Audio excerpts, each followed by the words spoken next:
It's been a little bit since I have done a very topical video, since I've just kind of sat down and talked to y'all about something that was on my heart, something that was going on.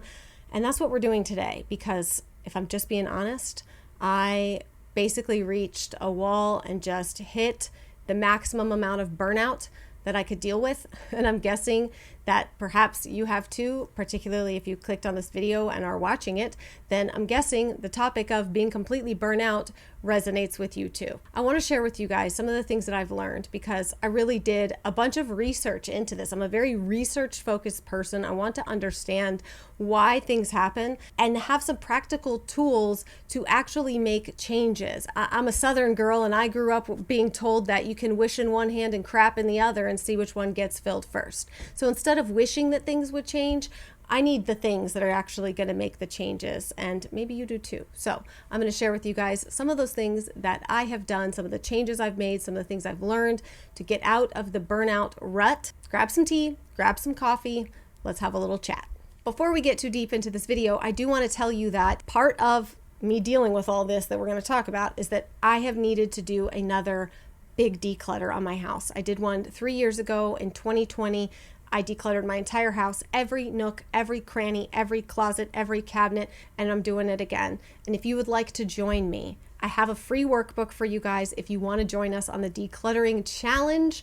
There's so much in there, lots of checklists, helpful things, trackers. You can take it at your own pace. You don't have to do it exactly like I am. We're just journeying the decluttering journey together. Find out more about that down below in the description box if you'd like to join me. We're starting on February 1st. So get the free workbook. It's totally free to join me, totally free for the workbook. We're going to get rid of some junk, less stuff, more peace.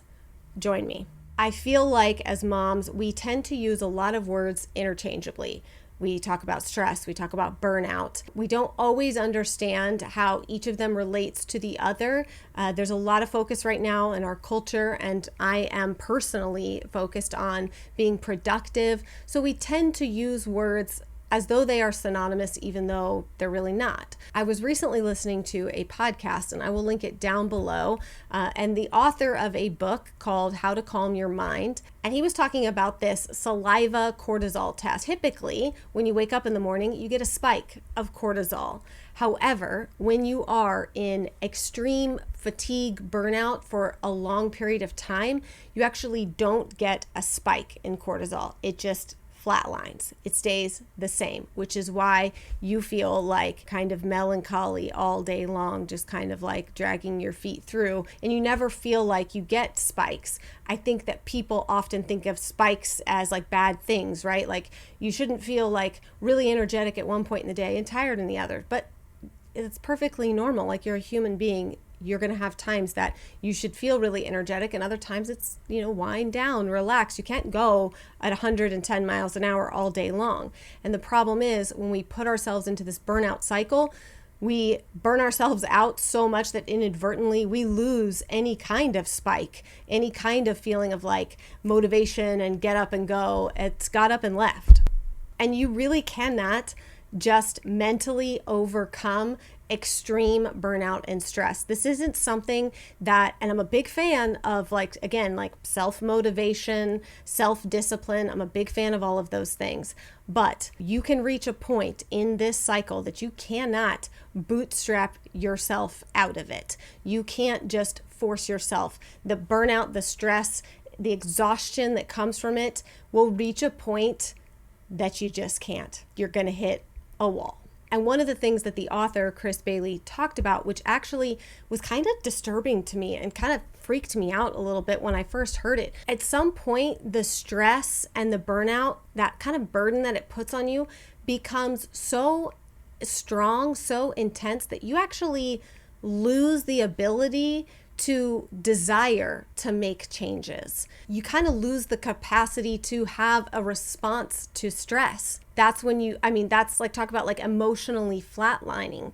You don't have the ability anymore to like, oh, this is bad, I'm stressed, this is a problem. It's just everything becomes like this flat line. And when he started talking about that, I saw myself in that. I saw where I had started to become flatlined emotionally, where things that should have stressed me out, should have made me sad, should have made me anxious, they weren't anymore. I was just like an emotional flatline. And then you really start to get into that kind of dangerous territory of not only like emotionally being flatlined, but no longer having the motivation to even make changes, to even care anymore. Like, who cares? This is just what it is. This is what it will be. There's nothing I can do. And that's a very scary place to be in. At least that's how I felt. And it was not a good place to be in. So I realize that all of this sounds kind of depressing. Doesn't sound happy. However, there are ways out of it. Again, I'm going to recommend Chris Bailey's book, How to Calm Your Mind. He is somebody that talks a lot about productivity. That's kind of his bread and butter. I find it very fascinating and encouraging that somebody who cares about productivity and talks about that a lot is able to recognize where that can go wildly off the rails and be able to help guide you in how to kind of bring it back and why that matters, the ability to calm your mind. And we'll get into that. But fear not, if you're like me, this was all kind of like very scary and a little bit depressing in and of itself. But there are ways to make changes. So one of the first things he talks about is that you need to be able to evaluate and find the sources of your chronic stress. So there's kind of two different types of stress that we deal with: chronic stress and acute stress. Again, not something I ever really thought about, but as he was explaining it, I'm like, duh, that makes sense. Chronic stress are things that's going on all the time. Okay. That's whatever your schedule is, your life. If you have problems within your family, within your marriage, within friend groups, at work, these kind of chronic things that are just existing, they're kind of underlying everything that you do. And then there's acute stress. Those are more the things that happen quickly. That would be something like, having an argument with your spouse. That puts you into that like acute stress area. A lot of times the acute stress is not anything you can really do anything about. It's called being a human being. It's called living your life. You're going to have moments of acute stress. Something's going to happen. It's going to put you into a place of stress. But what you need to find, what you need to suss out, as the youngsters say, are what are the areas of chronic stress? What is chronically stressing you out? Write them all down so that you can't even begin to make changes until we know what they are. And the last thing he talked about, and I think that this is a pandemic in and of itself, are the areas of hidden stress in our lives. Things like the news. You open up to the doomsday news every day. These newscasters, and listen, I follow people who I enjoy getting the news from, but the reality is that they are businesses, and part of that is that they've got to keep you in a heightened state of fear or anger or combativeness in order to keep you coming back. So everything is a problem. Every day there's a new problem. It's all raining fire down upon us and the world's going to end tomorrow. That can be really how it feels when you open up just a regular day news cycle. There are areas of hidden stress in our lives. Maybe one of them is social media for you. Cough, cough. For me. Maybe you open up Instagram or something and just the constant comparison is too much. It causes you stress where you feel like, you immediately think of all the things you're not doing when you see other people doing things. For me, seeing what other people in my industry are doing constantly, it feels like, do they have 1,000 people working for them? How are they doing all of these things? I can't keep up with all the different social platforms, and all the social platforms have different types of content they want. YouTube wants something different than Instagram wants, and that wants something different than TikTok, which I refuse to even get on TikTok. So areas of hidden stress, we need to be excavating those. We need to find them because sometimes it will be things that you wouldn't expect, maybe relationships that are kind of causing you stress that you didn't really realize, a friendship or even an acquaintance. There's lots of different areas that we can have hidden stress, and we got to find those too.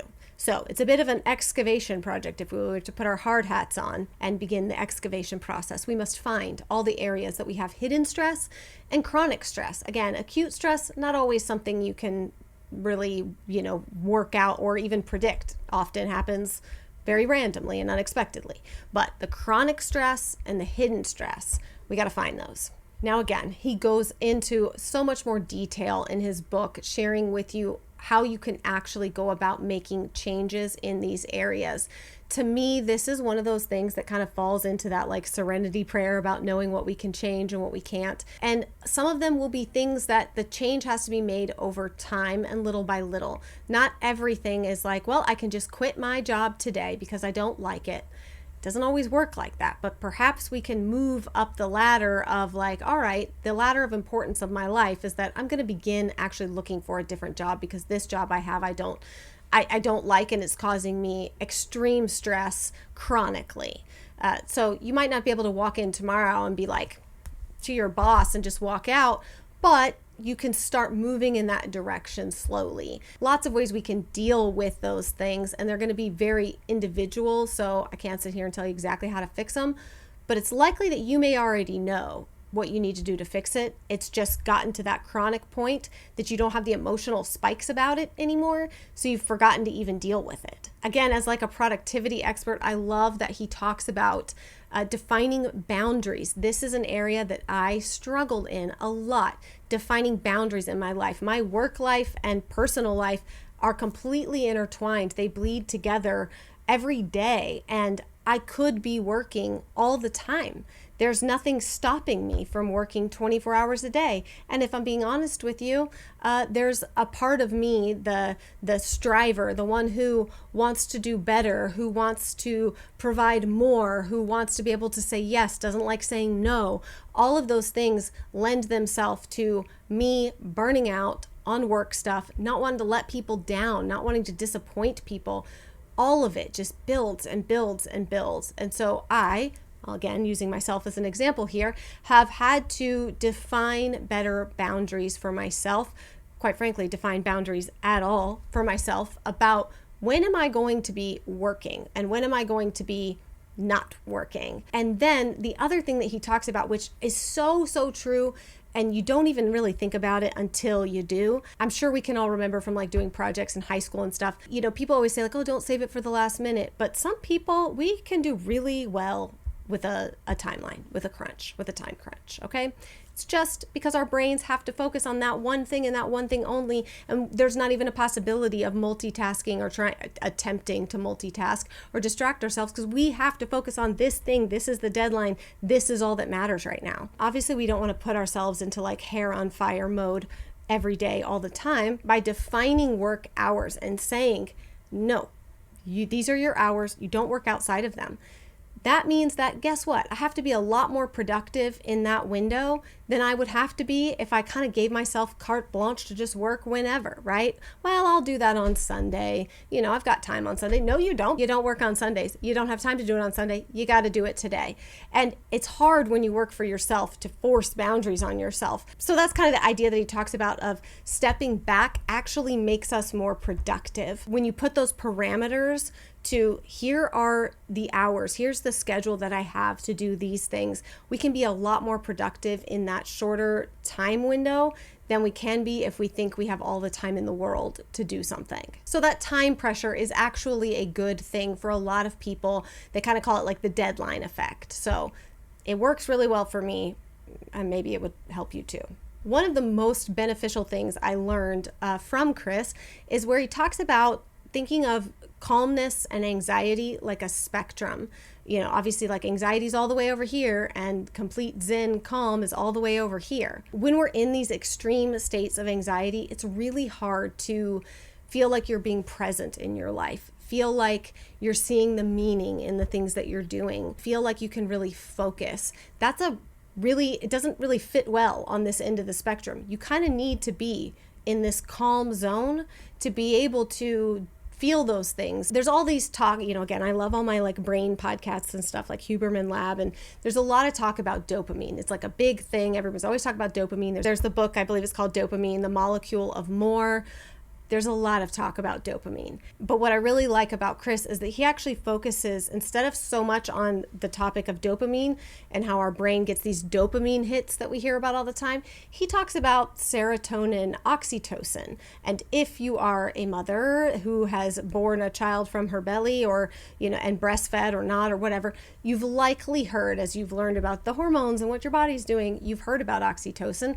Call it the love hormone. If you've experienced it, it after giving birth or while breastfeeding, you know the power of oxytocin. And so Chris kind of advocates for more focusing on ways that we can increase our serotonin, oxytocin. That is what gives you the feeling of contentment, of feeling connected, happy, proud. Those feelings come from the release of serotonin, oxytocin, not so much dopamine that gives you that like energy and that like, yes, I can do, and the motivation. This is how I picture it in my brain. I might be picturing it wrong, but this is how I picture it, is that the dopamine is like the motivation. Yeah, we can do all the things, slay, boss babe, all that kind of stuff, right? I don't actually want that all the time or most of the time. I actually want the contentment, the peace, the happiness, the feeling of like fulfillment, and I'm happy where I am. I'm content where I am. I don't want the striving feeling all the time. Sometimes, but most of the time, no. If all of this is resonating with you, I will tell you that one of the things that he talks about that really, again, struck a chord with me is that when we're in that anxious state, it makes our tasks take like 20% longer than they would if we were doing them in a calm state. That's kind of revolutionary, especially if you think you're being really productive. If you think I'm like going and I'm doing it, I'm da da da da da da da, and you feel like a little spinning top, recognizing that in that anxious state, it's actually taking you up to like 20% or more longer to do something than it is when you're doing it from this calm place. That's kind of crazy because we think of the other as productive and like zzz, but it's actually not. It's taking us way longer. So, as I talked about in my lessons from last year, I have really managed to mentally convince myself and truly understand that busyness is not productivity. It's not the same thing. Being busy is not the same thing as being productive. And so I try to look at my day every day and say, what do I want to do today? I want to do something for myself today that I want to do. What do I have to do today? Because we all have have tos, we all do. And what do I need to do today? So this is something that would be a really good idea if I did this today. It's not a have to do, but it's a need to do and probably something I should do. I feel like it's just easier and more concise for me mentally to have a want to do, need to do, and have to do. That's kind of how I like to look at my day. I make sure that every day I have those 3 things filled in when I'm making my little to-do list for the day. I don't want to forget the want to do. It's just like this precious little jewel of a thing that I want to do today. So I feel like my day isn't, as an adult, it's like I'm adulting all day, every day. And sometimes I just would love to have something that's like, no, I want to do that. It's not hard to add that in if you really start to think about it. It doesn't have to be big or grandiose. Like I said, it can just be 20 minutes of reading something or practicing, learning something, or watching a masterclass video about something. Maybe you want to learn how to decorate cakes, or I don't know. Okay, I don't know. There's a million things I could come up with here, and they'll just get weirder the longer I try to come up with more to suggest to you. I think it's a great idea to add in a want to do for yourself every day to your to-do list, and that's something I have done. If you have been feeling burnt out, smashed into a wall, like I have, where you just are starting to feel like, gee, I'm not really feeling any kind of way about this anymore. I've gotten to this point of chronic stress for so long that I've just kind of accepted it. You don't have to. There's likely something that you can do. I understand that there are extenuating circumstances that people have in their lives, but for most of us and for most things, they are things that are within our control, things that we can change. We just kind of have to know where to start, how to take those baby steps, and how to evaluate what is actually the thing that needs to be changed. So I would highly recommend checking out Chris's book. His name is Chris Bailey. The book is How to Calm Your Mind. He has other books as well. I found so much helpful information. There's so much more I could share with you guys, but I will leave that linked down below for you if you'd like to check it out. But hopefully some of the lessons that I've learned about burnout and how to assess it and how to deal with it have been helpful and will maybe help you in assessing and dealing with it too. That's it for me today, you guys. I hope that you'll be joining me on my decluttering challenge for February. If you are, then I will see you again in a couple of days. Bye.